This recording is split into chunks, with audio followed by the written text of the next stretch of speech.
Bismillahirrahmanirrahim. Elhamdülillahi Rabbil alemin. Ve salatu ve selamu ala seyyidina Muhammed ve ala alihi ve ashabihi ecmain. Amma ba'd. Assalamu alaikum ve rahmatullahi ve barakatuh. Құрметті жамағат, мынау өткен дәрістерімізде біз хадис айтқан едік, исламның 5 негізі туралы. Сол исламның 5 негізі хадисі дәрісіміз 5 бөлімге бөліп қарастырдық.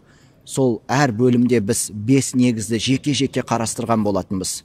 Жаңағы калимаи шахадат, одан кейін 5 уақыт намаз оқу, Рамазандағы ораза ұстау, зекет беру. Енді бүгін 5-ші бөлім қажылық туралы айтамыз. 5-ші парыз болған ислам дініндегі амал, исламның негіздерінің бірі ол қажылыққа бару.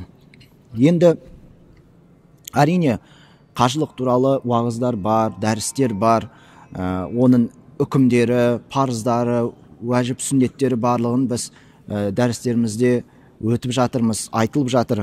Бірақ біз қажылықты осы қажылық жасаудың хикметін, даналығын, артықшылығы туралы бір айтып өтуді жөн көріп отырмыз.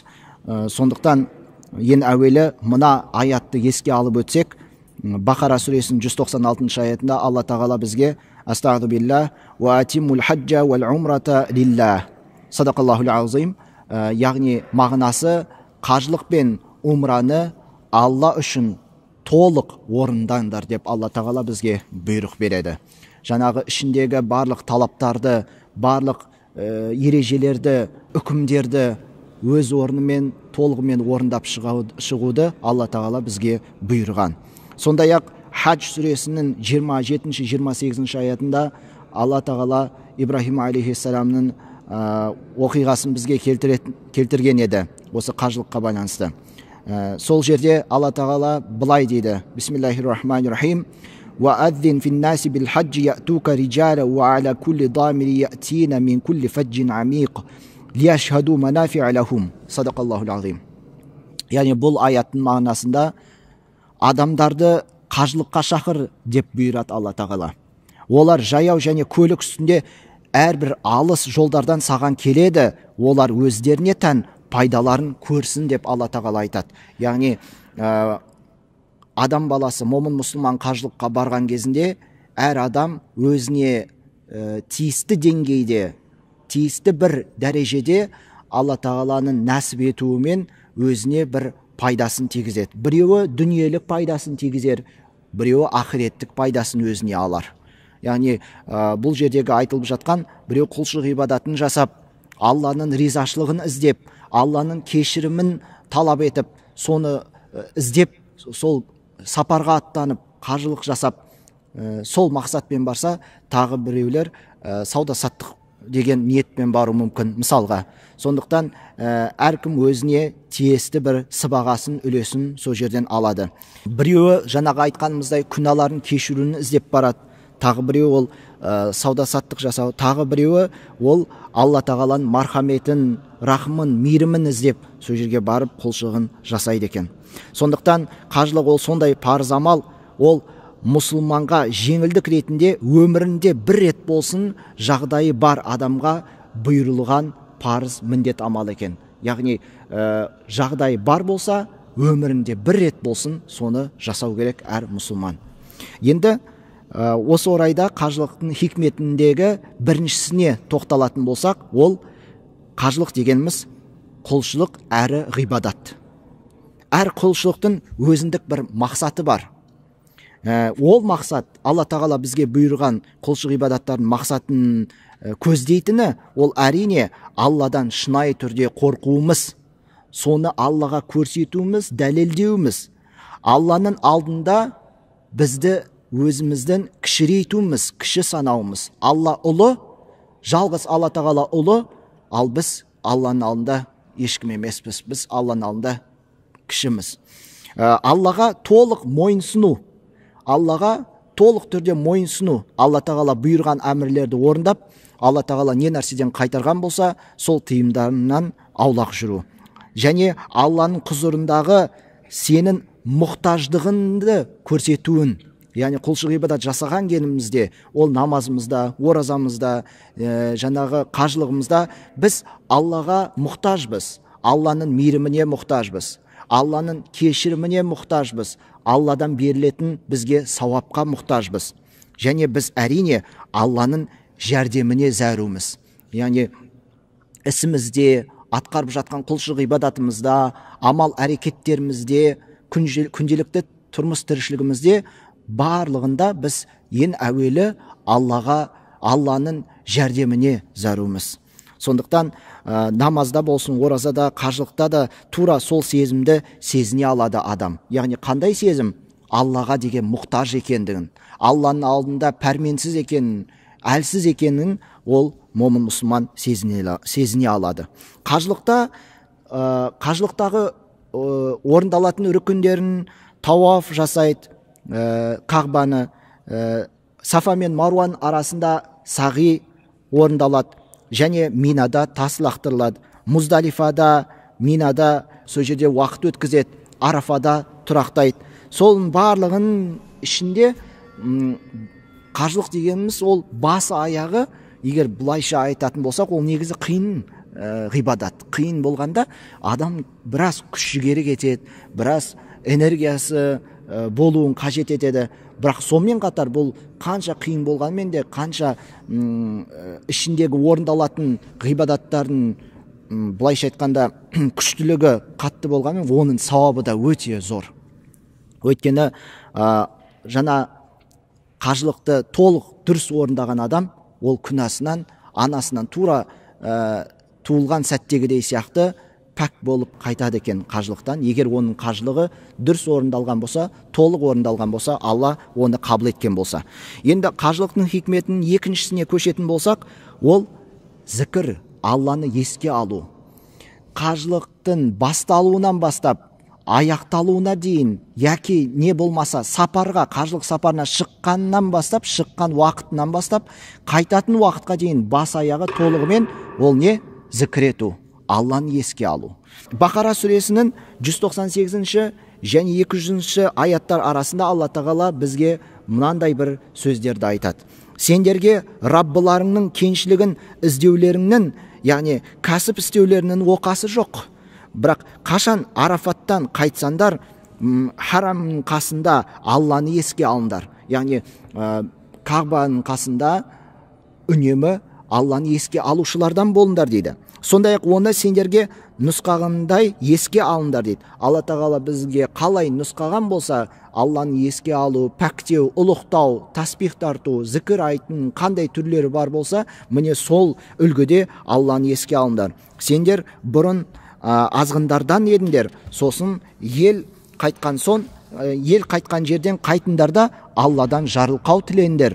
Күдіксіз Алла өте жарылқаушы, ерекше мейірімді. Қашан қажылық амалдарында өтесеңдер, Минада Алла тағаланы ата бабаларында зікір еткендей, тіпті одан да артық еске алыңдар дейді Алла тағала. Алланы ата-аналарында қалай еске алған болсаңдар, Алланы одан да көбірек еске алыңдар. Сонда адамдардан кім Раббымыз бізге дүниеде ғана жақсылық бер десе, оларда ақиретте несібе жоқ деп Алла тағала айтады. Яғни Алладан сұрайтын болса, ол қажылықта болсын, мейлі былайынша күндерде болсын, Алладан дұға тілеп бір нәрсе сұрайтын болса, момын мұсылман, ол екі дүниеде сұрау керек. Осы дүниеде және ақиретте де. Немесе ақиретті сұрап, дүниені тәрк етуге болмайды. Тура солай дүниені ғана сұрап, ақиретті тәрк етуге болмайды. Алла тағала ол дұғаны қабыл етуші. Алла тағала біздің дұға етуімізді әрдайым күтуші. Қашан Алладан сұрайтын болса, Алла тағала бол десе, ол бола қалады. Оған әрине ешқандай күмән жоқ. Сондай-ақ Бақара сүресінің тағы мына бір аятына мән берсек, ол жерде Алла тағала бізге бисмиллахир-рахманир-рахим уазкуруллах фи айямин мa'дудат садақаллахул азим, санаулы күндерде Алланы зікір етіңдер деп тағы да ескертеді. Яғни санаулы күндер дегеніміз осы қажылық уақытындағы мезетті, сол жердегі мөлшерді Алла тағала Құранда тағы да айтып отыр. Демек, сол қажылықта басы аяғында әрдайым момын мұсылман Алланы зікір етіп, еске алушылардан болуы тиіс. Жоғарыда келтірген аяттарда осыны меңзейді, осыны айтады. Ал енді пайғамбарымыз саллаллаху алейхи уассаламнан жеткен мына бір хадиске көңіл бөлсек,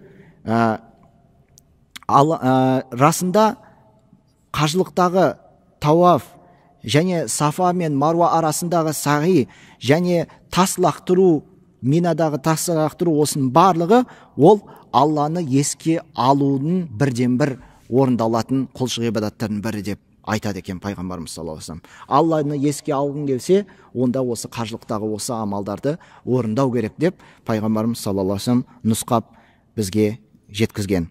Бірақ өкінішке орай қажылыққа барып қайтқандардың ішінде кейбірі кездесіп жатады. Олардың қажылығы бұл мақсаттарда орындалмай жатады. Олар оны істегенімен олардың сөйлегені бос сөз. Олар бір-бірімен ұрыс керіс жасап жатады, жанжалдасып жатады, басқа да бір дүниелік бір істермен, дүниелік бір әңгімелермен шұғылданып жатқанында байқап, естіп көріп жүргеніміз бар. Сондықтан қажылыққа барушы адам барғаннан қайтқан уақытқа дейін, жаңағы ол үлкен қажылық болсын, кіші қажылық, умра сапары болсын, ол тек қана ойы, тілі, ниеті, бүкіл ықыласы, жан тәнімен, амалымен, ісімен, сөзімен ол Аллаға ғана беріліп, Алланың алдында тура сондай мойынсұнушылықпен бүкіл өзін Аллаға тапсыру керек. Аллаға өзін толығымен Аллаға беріліп құлшылық ғибадатын орындау керектігін бізге айтылады. Сол. Енді үшінші қажылықтың хикметіне тоқталатын болсақ, ол қиямет қайым болатындығын бізге бір еске салатындай сияқты көрінеді. Не үшін? Мәселен, қажылық кезінде қажылыққа баратын адам ихрамға кіреді. Ихрамға кіру дегеніміз ол дүниелік киімдердің барлығын тастайды да ақ матаға оралады. Үстіне жаңағы астына изарын киіп, үсті басын жаңағы ақпен орайды. Демек, қажылыққа барады да барлығы қаншама мұсылмандар Алланың алдында барлығы бірдей бір киіммен жаңағы терісінің түсіне қарамастан ақ қарама, немесе оның мансабына қарамастан бай ма кедей ма, немесе оның басқа да бір әлеуметтік топтардан қайсысына жататынына қарамастан барлығы Алланың алдында бірдей болып, сол сәтте, сол бір уақытта, бір мекенде, бір мезетте бірдей болуы, бұл дегеніміз Алланың алдында қайта тірілу күніндегі бір сәтті бізге еске салатындай сияқты. Қиямет қайым болған кезінде өздеріңіз білесіздер, жаңағы пайғамбарымыз саллаллаху алейхи вассаламнан сахабалар сұрайтын еді ғой, Алла елшісі саллаллаху алейхи вассалам, сонда адамдар жалаңаш күйінде Алланың алдында болады ма деп сұрайды. Сөйінде Алла елшісі саллаллаху алейхи вассалам айтады, олар Алла тағаланың алдында болған кезінде бір-бірлеріне қарауға да уақыттары да оның мұншасы жоқ болады. Олар әр адам өзінің ісіне, өзінің басына әлек болады. Өзін істеген амалына қарай, өзін сүрген өміріне қарай, жауапқа тартылатын сұрақтарына қарай, әр адам өз басын өзі ала алмай жүріп қиындықта болған соншалық бір-біріне қарауға мұншасы жетпейді, шамасы жетпейді. Сол сияқты соны бір еске салатындай сияқты, мынау барлығы қажылық кезінде ихрам ақ матаға оралып, барлығы бірдей Алланың алдында барады екен. Міне осы нәрсе қажылықтың хикметінің бірі бізге қиямет қайымды еске түсіреді. Өлгеннен кейін қайта тірілу болатын, Алланың алдында сұрақ пен жауап болатын жайында бізге сол еске түсіреді. Енді төртінші хикметіне келетін болса, даналығына, ол мұсылмандардың бастары бірге алатындығын байқауға болады. Бұл дүниеде күнделікті тіршілігімізде қоғамымыз әртүрлі топтарға, таптарға қоғам болып бөлшектеніп бөлінген. Мысалға, белгілі бір топтар бар, белгілі бір топтар деген кезімде қандай? Әлеуметтік топтарда енді, әлеуметтік топтар. Немесе ер мен әйел болып бөлінеді, немесе бай мен кедей болып бөлінеді, бастық пен қызметші, бала мен қыз, еркек пен әйел. Бірақ осының барлығы, мынау қажылық кезінде барлығы бірдей сол жерде бас қосып жатады. Мұсылмандардың бас бірігуі. Алла тағала Құран кәрімде бір аятта айтты ғой, мағынасында меңзейді, бірге болғанша сендерді ешқандай жау ала алмайды деп момын мұсылмандарға Алла тағала нұсқайды. Ешқандай жау момын мұсылмандар ала алмайды, бірге болса, жамағат болса, бір болса, бір сап түзеп Алланың алдында дұға жасайтын болса. Ал енді Али-Имран сүресіне көңіл бөлетін болсақ, ол жерде Алла тағала бізге астағфируллах, я айюхалладина аману тақуллаха хаққа туқатихи ва ла тамутунна илля ва антум муслимун. Садақаллахул азим.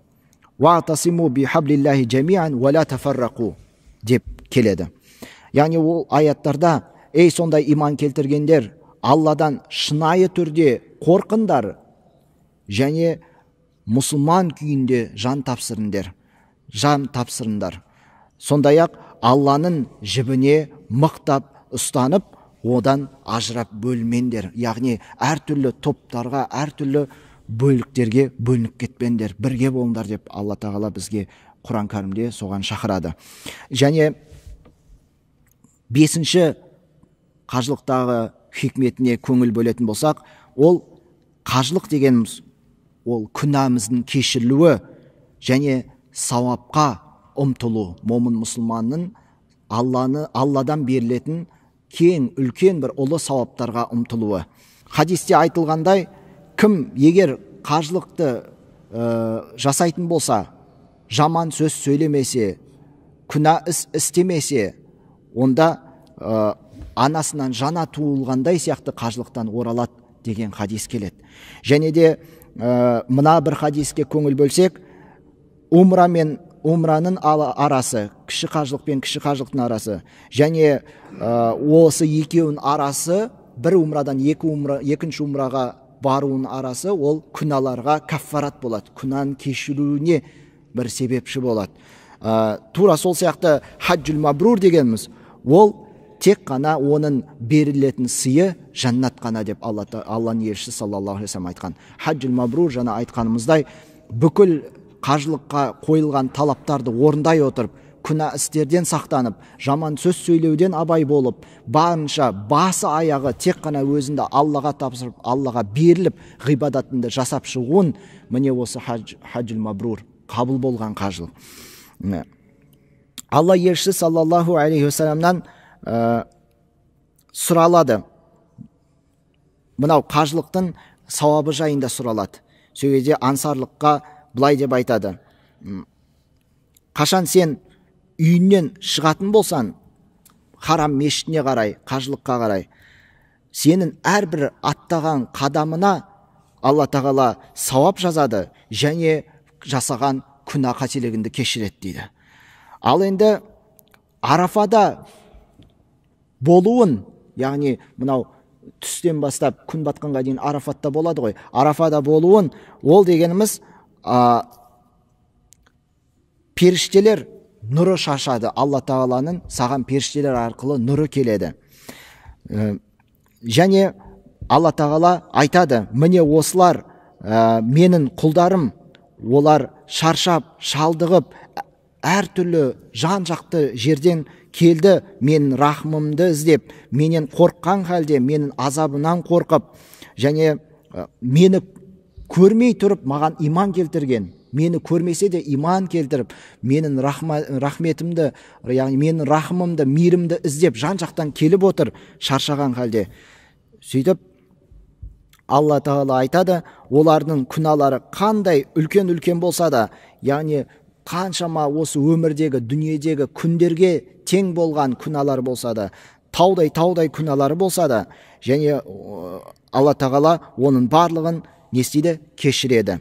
Сондай-ақ қажылықтағы қажының басындағы алынған шаштың әрбір тал шашына сондай бір күнәлар кешіріліп, анасынан жаңа туылғандай сияқты сауап жазылады деп Алла тағаланың бұйрығы жайында Алла елшісі саллаллаху алейхи ва саллям хадисте жеткізген. Бұл имам Табарани риуаят етеді. Енді қажылықтың хикметі, қажылықтың артықшылығы жайында 6-шы бір айтатын мәселе, ол қажылықта атқарылатын барлық амалдар бізге өткен тарихымызды еске түсіреді. Бұл дегеніміз біздің түпкі тамырымызды нұсқап, аталарымыз қандай жолда болғандығын бізге көрсетеді. Яғни Ибрахим алейхиссаламнан бастап біз Ибрахим алейхиссаламның миллетіндеміз, Ибрахим алейхиссаламның жолындамыз. Міне сол нәрсені бізге еске түсіреді. Құран кәрімде Хадж сүресінің 78 аятында аталарың Ибрахим алейхиссаламның жолы деп Алла тағала бізге айтады. Осы ислам дінінің түпкі негізі Ибрахим алейхиссаламның жолынан деп айтады. Яғни біз қажылықта атқаратын амалдарды бөлек-бөлек қарастыратын болсақ, мынау Минадағы шайтанға тас лақтыруымыз, сөйтіп мынау Сафа мен Маруан арасында жүгіруіміз әрі-бері, және Арафада бір мезет уақыт өткізуіміз, оның барлығын бізге нені еске алдырады? Ибрахим алейхиссаламның басынан өткен оқиға. Тас лақтырған кездегі Ибрахим алейхиссалам ұлын апара жатады ғой құрбандық етуге. Сол кезде шайтан қайта-қайта алдына шыға береді. Алланың жолынан тосу үшін, Алланың бұйрығынан тосу үшін, жүрегіне күмән келтіру үшін шайтан қайта-қайта алдынан келіп не істейді? Сен балаң ғой, сен қалай оны құрбандыққа шаласың? Бұл бұйрықты қалайша сен орындайсың деген кезінде, кет әрмен қарай, сен менің жүрегіме күмән салушы болма, Алланың бұйрығынан мені тосыма деп Ибрахим алейхиссалам оған тас лақтырған еді. Біз де тас лақтыру арқылы момын мұсылмандар шайтанның бізбен Алланың арасында тоспау үшін, бізді тура жолдан тайдырмау үшін сондай бір көрінісі ретінде біз өзімізді солай жасаймыз. Бірақ ол тас лақтыру, былайша айтқанда, ол көрініс. Бірақ біз оны өмірімізде, тіршілігімізде, іс-әрекетімізде соны үнемі көрсетіп дәлелдеуіміз керек. Қашан бізге нәпсіміз бір жаман нәрсеге бұйыратын болса, шайтан келіп уәсуәс салатын болса, күнә істерге, жаман істерге, біз содан сол мезетте арылып, содан алыс болуымыз керек. Осы нәрсені еске түсіруіміз керек. Ибрахим алейхиссаламның басынан өткен нәрсені біз есіме түсіруіміз керек. Ибрахим алейхиссалам атамыз қалай жасаған болса, біз де тура солай жасауымыз керек. Хаджар анамыз Сафа мен Маруан арасында әрбері тау мен таудың арасына жүгіріп, Алланың мейірімін, рахмын іздеп, көмек сұрап, жәрдем сұраған сәтінде Алла тағала оған жәрдем берді. Біз де соны еске алып, біз де жәрдем сұраушылардан болуымыз керек. Тек жалғыз Алла тағаладан жәрдем сұрап, Алладан тілек тілеп, Аллаға бойын ұсынушылардан болуымыз керек. Және Арафада тұрған кезінде де біз Ибрахим алейхиссалам қалай Арафада тұрып Аллаға мінәжат етіп, Аллаға дұға етіп, Аллаға құлшылығын жасап сұраған болса, біз де тура солай еске алып, Алланы еске алушылардан болуымыз керек. Бір жалғыз Алла тағалаға ғибадат жасайтын пенделерден екенімізді дәлелдеуіміз керек. Міне осының барлығы қажылықтың хикметі, даналығы, бізге берер пайдасы осы. Бізге тағы да бір мәрте еске түсіру. Біз кім екеніміз, біз не үшін жаратылдық, яғни Алла тағала бізді не үшін жаратты, мақсатымыз не бұл дүниеде, және біздің қайтатын жеріміз қай жақ. Міне осының барлығын бізге тағы да бір мәрте еске түсіретін осы қажылық амалы екен. Сондықтан, құрметті жамағат, мынау 5 бөлімнен тұратын дәрісімізде айтып өткеніміздің 5 парызымыздың барлығы оның не нәрсеге барып тоқталады? Ол ияка набуду ва ияка настаин. Яғни Аллаға ғана құлшылық ибадат жасаймыз, және Алладан ғана жәрдем тілейміз, құрметті жамағат.